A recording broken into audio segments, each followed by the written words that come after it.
तर 12 जुलैला विधान परिषदेच्या 11 जागांसाठी निवडणूक होती आहे आणि त्यासाठी अर्ज भरण्याची शेवटची तारीख आहे 2 जुलै।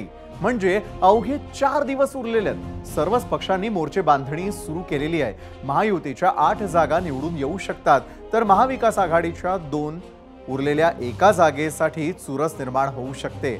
सहसा अशी निवडणूक बिनविरोध करण्यासाठी दोन्ही बाजूने भर दिला जातो, पण गेल्या काही काळामध्ये राज्यात वातावरण बदललं आणि त्यामुळेच उद्धव ठाकरे महाविकास आघाडीकडून तिसरा उमेदवार देण्याच्या विचारात आहेत। तसं झालं तर महायुतीकडून देखील जोर लावला जाईल। क्रॉस वोटिंग झालं तर काय होतं हे आपण 2022च्या राज्यसभा आणि विधान परिषद दोन्ही निवडणुकांच्या वेळी पाहिलं देखील आहे। बरं, यावेळी तर 2 पक्ष फुटून 4 पक्ष झालेले आहेत, त्यामुळे मतांची फाटाफूट होणार हे सुद्धा ठरलेलं आहे। रोज नव्या भेटीगाठी, रोज नवे दावे प्रतिदावे सुरूच आहेत आणि त्यामुळे कोण कुणाकडे आहे हे सामान्य जनतेला तरी उमगलेलं नाही। या निवडणुकीचा निकाल आगामी विधानसभा निवडणुकीसाठी टोन सेट करेल